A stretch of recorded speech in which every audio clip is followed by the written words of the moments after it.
All right. Welcome back to another fantastic episode. We have another great guest with us today. We have Mike Higgins, who is the international CEO of Ripple Prime. What's going on, Mike? Appreciate you joining us. Thanks for having us, Jay. Absolutely, dude. So, you and I attempted this before, and we had an audio only version that came out for the mastermind group that we have. But I wanted to circle back and get a real video version for people, put it out on YouTube, because I think there's a lot of things about Hidden Road and now Ripple Prime that people really don't understand. So, I mean, probably should back it up for a second. Could you give people maybe a little bit of background on yourself and how you ended up, you know, in the position that you're in? Sure, sounds good. Again, thanks for having us. Mike Higgins, as mentioned, I'm the CEO of a few of our international businesses. I've been at Hidden Road, which is now Ripple Prime. Ripple acquired Hidden Road and 100% of its assets. That deal closed just before the end of last year, end of October, and so rebranded as Ripple Prime. But my background is I spent before helping set up Hidden Road 7 years ago. I spent 20 plus years in electronic trading, multi-asset class, but a lot of time in the foreign exchange markets. And then I joined Hidden Road at the early start of that business, which Mark Ash was the founder of that business, and have largely been in charge of what we call business development, which is the sales, marketing, distribution, and the research and development in and around the prime and clearing part of the business. So yeah, it's been around in traditional markets, and then certainly have made the transition into the new digital world. But taking a bunch of those practices and principles and applying those same applications into the into the digital space, which we think is important. Important next step. I think it's huge, So, with the combination of the acquisitions that Ripple's made, like what's the vision for this? There's G Treasury, you guys got Palisade, you've got Rail, you got you guys. Is this one product stack or they will operate independent? Like what does that look like That's a for great question. So let me start with a little bit around what Ripple Prime's function is, and then how those dovetail or intersect with the broader Ripple group and the recent acquisitions, as you've mentioned. Ripple Prime's function is exactly that. It's prime brokerage and clearing. And so what we do is, I mentioned last time, we do one thing, which is access for institutional names to trade traditional markets and digital markets, and those are converging. And so it's the access point from a credit perspective to trade there. And then a lot of those, if you traded those independently of each other, are capital efficient. And so it's access to our balance sheet. And now our balance sheet, backed up by broader Ripple, is really, adding an impact, or we're the largest non-bank. And again, that's certainly in the digital world, but now in the traditional space. And so we have some pretty innovative ways around taking XRP as collateral, and using that to finance these trades, which has been a very innovative approach to the business. The Ripple Prime story is really, early on, and now backed up by Ripple, will scale, and it's done so already. In terms of broader Ripple, it is focused on the internet of value, right? And so you've had the current financial market, in a traditional space, the way Wall Street is wired, on a lot of legacy technologies. Now moving that onto modern blockchains, using the internet fully, is unlocking a lot of potential in that space. And so, taking a step back, you now have Ripple Prime, which is a capital markets business. The G Treasury acquisition is, a 25-plus-year-old business that services many of the Fortune 500 companies from a treasury perspective. If you look in those, kind of legacy businesses, you see a lot of latent capital around. And so being able to work with the treasurers of these large companies to adjust their portfolios to hold, digital collateral, that unlocks a lot, right? It could be, tokenized repo, right? Instead of having overnight, repo, you could do intraday repo. This is $10 trillion market. Moving the needle, a small amount really unlocks a material amount. And then you have Ripple Custody, which was through an acquisition. Think of that as the vault. You then put on Palisades, which is soft wallets. you could go to large financial institutions as what we call one Ripple, with a full capital market stack from everything from the credit and balance sheet side, the treasury side, buy and hold those, holding them in wallets and in vaults, if you will. So it really is covering what you need to really scale this internet of value is what Ripple's been focused on, Jay. Yeah, I think y'all are doing a fantastic job, and I don't think people really like you said, there's just a little bit adds a lot. So if people aren't able to trade over the weekend, they're not able to access this stuff, overnight, or on holidays. I mean, it's really like 2/5 of the year that your capital's sitting idle. It's not working for you, right? So Right. if you guys have the ability to access all of those things real time and be able to continue to generate returns on that capital for those businesses, that's a huge unlock. That's a lot of money that they'll be able to generate in addition to what they're currently already doing with I your think, treasury I think trading. that's right. Just to jump right in on that particular point, you've hit the nail on the head. But double clicking on it, like, if it depends on where you sit in the market. If you're a trading firm, being able to trade 24/7, of course, you now have, instead of 225 trading days a year, you have 365, right? So it gives you a lot of opportunity. But I think the area that's under uh, uh, folks don't focus enough on is actually the risk management side. And so what happens is when you trade traditional assets, right, they have an open and a close every day, and they have weekends, or they have long periods of holidays.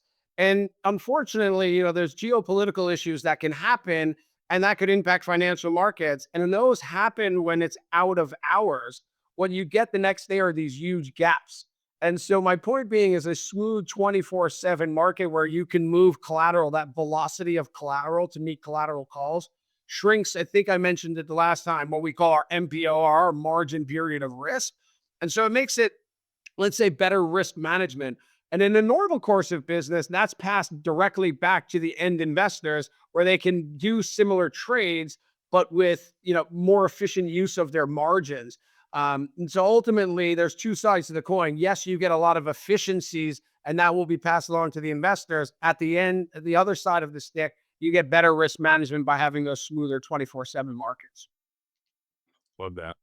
Can can you do your camera like on and off for me and see if it'll come back? It's got you frozen on my side. Better? No. Weird. Oh, that happened last time, no? Yeah, I know, man. I don't know. I thought Oh, it was my there still it is. frozen? There's better. Better? I don't I don't know. Weird. Okay. We'll keep But it. that's fantastic. Yeah, I think, this is hugely innovative. And so, I mean, you guys have done this for traditional assets for a long time. How do you see, I mean, does there need to be tokenization? Can you work in the world that exists now? Is there a transitionary period? What do you think the next 2 or 3 years looks like for the actual tokenization of this and the real-time trading? Is it gonna take that long? Yeah, it's a great question. So let me just talk about kind of the way we see the world today, right? You've had this traditional world, and then through crypto as the first start, you really created a digital world. And I think the thesis has been proving that operating on the modern blockchain technologies, really has lots of efficiencies. And so now what you have is two worlds, right? You have a fiat world where you're paid your income, and you can then invest that in the traditional world. But what's starting to happen is you're receiving your income in the fiat world, and you need to on ramp that into a digital world. And so I think what you're going to start to see is more of the fiat products get tokenized and enter into this digital world. And so now the need between going between these starts to become less and less. When eventually you start to get your income, your payrolls paid, and we're not far away from that in the digital world, then the need to go from the digital world to the fiat world, that pain, you just start to stay more in a digital world. And so in terms of the speed at which that's happening, you already have crypto as an asset class itself. You have stablecoin usage, which is a coin, investing in traditional, in sorry, capital markets, as well as the payment side. So the digital world is well on its way, starting to take things like money markets, and BlackRock, putting in Biddle, right, and Fidelity, and all of these yield enhancing, products that are on chain, is the first step. As you start to, move other capital market businesses like tokenized equities, which are well on their way, you're starting to get more clarity from regulators around how that's going to look and feel. Um, the world is inexorably moving in this direction, and the pace of that is increasing now that we've already, proven out the thesis, using the technologies with crypto. So it's hard for me to give you a timeline, but I would say you're going to start to see this continue to accelerate because the efficiencies are clear over the next, 12, 24 months. I think you see material movements across. And it's sorry for being long-winded, but I'll just kind of answer that. That creates then different opportunities is probably the word you use here, because you might end up with certain liquidity pools that stand across both. Trading firms thrive off, fragmentation and global pricing. Prime and clearing are the glue between those. And so I think that structure change will start to really encourage more people to move to the digital world where you can just operate and don't have to keep going back and forth. No, I think that makes a ton of sense. So, I mean, you've already had president of NASDAQ and New York Stock Exchange, and also, Paul Adkins over there at the SEC talk about the tokenization of the stock market itself and then the back end settlement of that.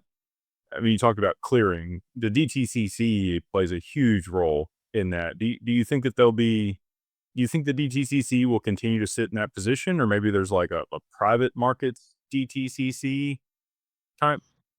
It's a really interesting question and paradigm that we're in, right? Because if you think around, the role the DTCC plays is very clear. But take a simple example, which is transfer agents, right? When I buy and sell a share of Nvidia or whatever it is, there's some books and records that keep that record. Blockchain is the immutable blockchain that keeps that record in and of itself. And so, do these transfer agents exist in the same format? Are they blockchains themselves? Is there a combination of those? I think the reality and the outcome, at least in the short to medium term, is there's real partnerships between the DTCC and blockchains, and whether those are public chains or private chains, still to be determined. Um, but it's definitely an interesting paradigm and area that we all have to keep an eye on. Yeah, I think it'll be really interesting to see which direction it goes. There's a lot of people that are freedom fighters out there, and they want everything to be decentralized and open source and access public. But the banks and institutions and corporations want private permissioned ecosystems that are away from the public view, right? And with the XRPL and the advent of digital identity and credentials, and now you have permission domains and permission dexes, you you you have to have certain credentials to even be able to access certain environments or uh, participate in certain ecosystems. And I think there's a beautiful blend of both there. And there's a few other networks like Avalanche and Hedera that have either subnets or some other way to be able to have a zero knowledge proof or kind of gating for the participation in certain things. Uh, when I was at Swell in 2023, Ripple talked about digital identity and custody kind of being the base layer for all of this. If you don't have those things fundamentally in place, you're not going to be able to scale the rest of the cool, sexy stuff that we all want to see with the market.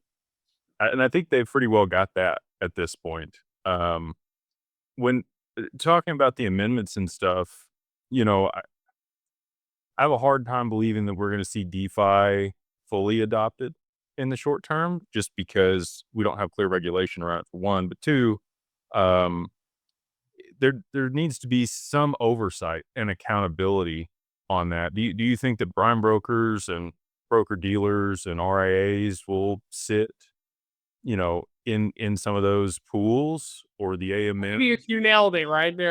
I think that the reality is that you need some permission pools and wallets, for these to look.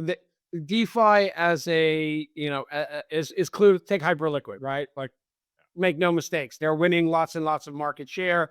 But when you want to start putting in big chunky orders and you want traditional institutions to move in that direction, which they want to, there's the first stop of who am I interacting with, right? And if there lacks any AML or KYC, it's kind of a non-starter. In the U.S., y- according to GAAP and IFRS, regular financial transparency is the absolute minimum to start. So who you're interacting with from an AML KYC perspective, and then of course, financial transparency from a balance sheet perspective. Who am I taking counterparty credit risk with? Now that's a little bit different in the DeFi world because uh, it's more of a hack risk you're taking, right? So we love the problem that it's solved there. So the financial transparency side is kind of solved a little bit different with the CeFi exchanges, but DeFi lacks the AML, and so we'll end up probably somewhere in the middle of these, where we have robust compliance side of things, including financial transparency when you're taking counterparty risk. Um, but I think it's certainly an exciting time, and you're seeing material market share be won by these new innovative approaches like the DEXs, specifically Hyperliquid, more recently. I was going to say, And for us, sorry to answer your specific question, as a prime broker and a clearing firm, again, it's access to where clients want to trade and then the cross margining between those. And so, give you an example, uh, take equities. You had cash equities. Now you have equity perps. You're moving towards tokenized equities. The regular exchanges, the regulated exchanges are looking to launch, single stock futures. And so now all of a sudden, you have a handful of different ways, shapes, and sizes to trade the same underlying. That's really interesting. There's new trading strategies that come out of that. A prime broker is the glue to all those things. But again, to kind of get us started in production, there's a certain bar or criteria, and that really, where we lean in is on the compliance and the transparency side. And some of those pools are not quite ready just yet. yeah. So, with digital assets and the advent of that, eh, you guys could take digital assets that are being held on a balance sheet of one of these corporations and then margin that or take that credit and go do something else with it to be able to generate additional returns outside of whatever DeFi is available to that token. Is that accurate? That's exactly right. And so we'll use a real life example, right? So you have XRP as an asset and a collateral you can hold. We understand that quite well around Ripple Prime. But if you wanted to trade futures on the CME doesn't take XRP as good collateral. And so instead of transforming that and selling that into dollars to give to your clearer, right, to trade CME, what you can do through Ripple Prime is post your XRP as good margin. We give you dollar credit to trade on the CME. And so now you could be long spot, front month future, capturing the basis trade. It's no different than the traditional world where the Merc was set up, the Chicago Mercantile Exchange, the CME was set up. Many moons ago, it was somebody growing oranges who went to Mr. JP Morgan to say, I want to sell my front month futures, but I don't have dollars, I have oranges. And the JP Morgans looked and said, you do have oranges, I'll lend you dollars against it. In the early days of Bitcoin miners and folks holding XRP, the banks were not ready to recognize that as good margin or collateral against those positions. The world has moved. Ripple Prime is one of the leaders in that. So long-winded answer, but to say we take all forms of collateral, traditional being, good old fiat currencies or US treasuries or gold, to the modern world where I can take, the Bitcoins, the XRPs, the BlackRock, money market funds. I'm going to recognize that in my risk system as good collateral and give you other collateral to trade in other destinations that might not take that in-kind collateral. And you don't have to deal with the tax implications of trading that off or selling it. You're able to maintain those positions and still get some liquidity to be able to generate, additional returns. It's a huge part of it, Jake, to underestimate, right? Crystallizing your P&L in said asset to get another one is painful for many. And so this is very true in traditional space as well as in the digital world. None of that is different. It's just accepting that collateral, understanding that, setting appropriate haircuts. Now, what's the most interesting that we didn't talk about is the haircuts. And so when I take things like US Treasuries, which, I'm an American living in London, US Treasuries is the top form of collateral and it's very, very liquid.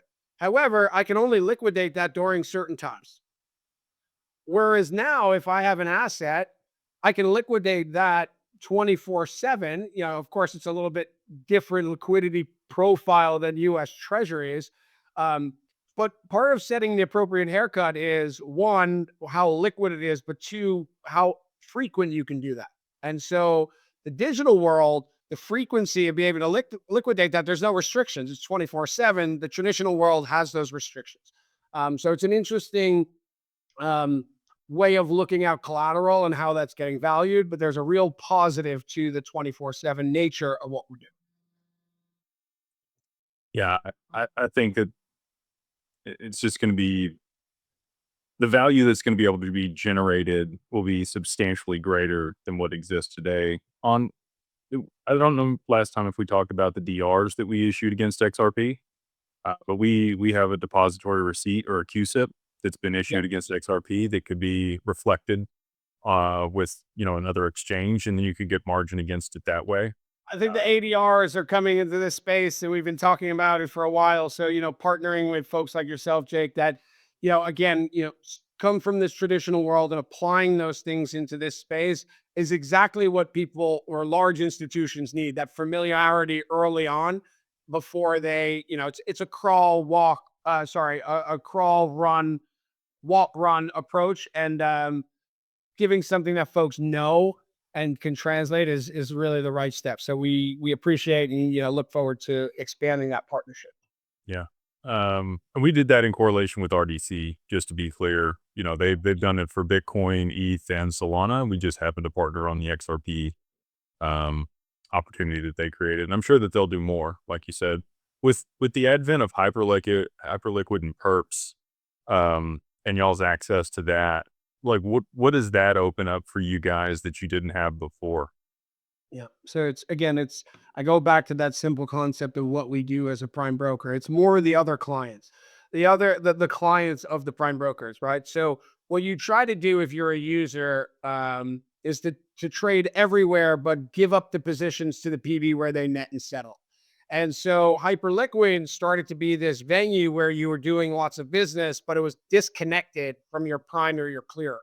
And so by Hidden Road or Ripple Prime stepping into that space, to connect that, very large financial institutions are now kind of getting that efficiencies that they needed. Uh, again, DeFi has its challenges where we're crawl, walk, run approach into that, but we're very excited to do that. I think we're adding a lot of value for our existing users and new users in the space. So watch that space. I'd say is we're just getting started there, but we need to be careful about how we do it. Well, for sure. You want to make sure that the right risk parameters are in place. But so, just to kind of hammer home the point that you've said a couple times here, but you guys provide access for people to all these different markets through one centralized counterparty. It allows them to then hedge or manage their risk depending on the positions they're taking and also generate additional return through the margin against the assets that are on their balance sheet. Precisely. Yeah. Well, I mean, this has been great. What are you most excited about for the rest of 2026 here? I don't know that there's anything that you can share, Yeah, I mean, specifically. look, here's a whole bunch of stuff. I would say, for us, it's a couple things, right? So, and I'll give you kind of the broader and more specific Ripple Prime side of it. But for Ripple Prime, through the acquisition, it's access to that large balance sheet. In addition to that, it's taking our business from an international side on the digital assets into the US because Ripple has all the state MTLs and a New York bit license. And so we can really lean in and we think give a product and a solution to US names that kind of hasn't really been there. Effectively trading spot perps through our swap dealer, CME. We're working on the equity side, so ETFs and cross margining that for institutional names. So I'd say US with a large balance sheet to come in is going to be really important and the regulatory provisions to do so. And then adding into that our stablecoin. I think that's going to be a really important side of it. RLUSD is an NYDFS regulated stablecoin, audited, backed by treasuries and short, and effectively dollars. So the combination of those things is really exciting for us in 25, in 26. And then just the deeper integrations between all of the recent acquisitions that Ripple has done, and really rolling out to the industry globally the one Ripple offering, which is everything from credit to buy and sell said assets to holding those and officially transferring those around, and to modernize collateral. And that collateral mobility is really exciting for us in the year ahead. Yeah, like I said, I think it's going to be interesting to watch and exciting to see the outcome. If if people want to reach out, if they are a larger corporation, what's the minimum that you guys kind of work with? Um, if somebody listens to this and they think, "Oh, I would love access to that. I want to work with them." How do they reach out, and what's the qualifications they need? Yes, I mean, look, Ripple.com, you can read about all of the solutions that Ripple brings to the markets. In terms of, minimums, again, this is an early industry, right? And so we don't have hard minimums. It's institutions. We don't deal with, any retail investors directly. But if you're an institution looking to get in this space, we want to talk to you, whether it's simply mind sharing and telling you where we see it going, to looking at one of our solutions that could add value to your business, Jay. We carefully coordinate and collaborate with all the industry players, and Ripple.com is probably a good place to get in touch with us as a start. Perfect. Well, I will share that in the show notes below.